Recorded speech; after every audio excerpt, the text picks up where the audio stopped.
What is up, guys? Ncaa 31 here. Ncaa 14 online ranked. My Notre Dame Fighting Irish up against, appropriately enough, the Ohio State Buckeyes.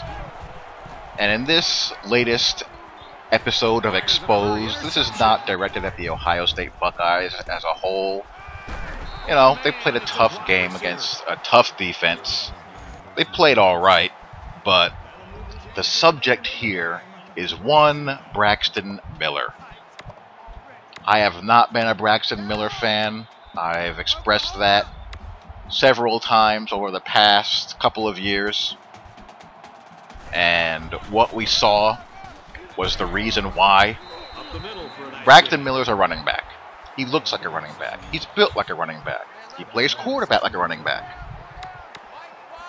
And against a good defense, one of the top defenses in all the land, you saw what a quarterback like that is going to do when he has to throw.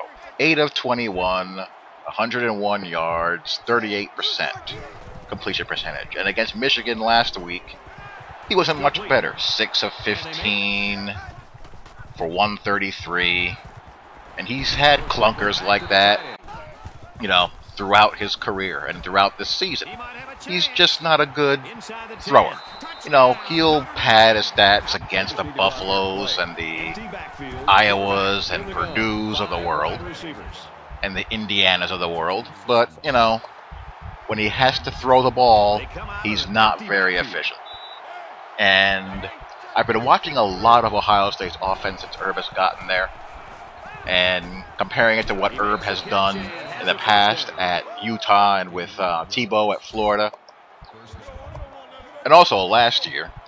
And the biggest difference is that Braxton didn't have to run the ball as much this year at the emergence of Carlos Hyde as that dive back. I mean, Urban's running game is dive, counter, power, and the option game. And if he does not have a back that can run that dive, the quarterback is the dive back, like Miller was last year and like Tebow was. Run that quarterback in there on, you know, QB powers, QB counters, blast, dives, what have you. But the biggest difference has been in the passing game. Herb's passing game is pretty similar to a lot of spread option team style passing games, very vertical. Lots of passing concepts to attack man coverage. The idea is to get people to commit 8 into the box and play with a single high safety and attack vertically. Herb also runs a lot of shallow crosses and curls, slants, and things of that nature. But the passing game under Miller, compared to what Alex Smith was running, and even with what Tebow was running, I have a link to the 2008 SEC title game. And yes, Tebow has Lewis Murphy, Riley Cooper, and Aaron Hernandez. Those are 3 pros to throw to. And he has the Pouncey twins in the offensive line. And that has to be taken into consideration. But the passing attack, the passing plays were much more dynamic as far as what Herb was running with Tebow than what he runs with Miller. The passing game with Miller is very plain Jane. It's, you know, 4 vert city. It's very simple, very vanilla, and I think that's a major indictment on the lack of confidence that Urban has in Miller to handle much more than that. I actually think Guyton runs the offense better. Every time I see Guyton have to come in for Braxton Miller, Ohio State's going 45, 50 points up on the board. He may not be as physically talented, but I think he operates the scheme better. And I think, from a passing perspective, he's allowed to operate with more dynamic passing concepts. But, you know, later on in another video, I'm going to go into different varieties of spreads and also discuss but what type of quarterback you have will greatly dictate what type of spread you can run or how effective your spread can be.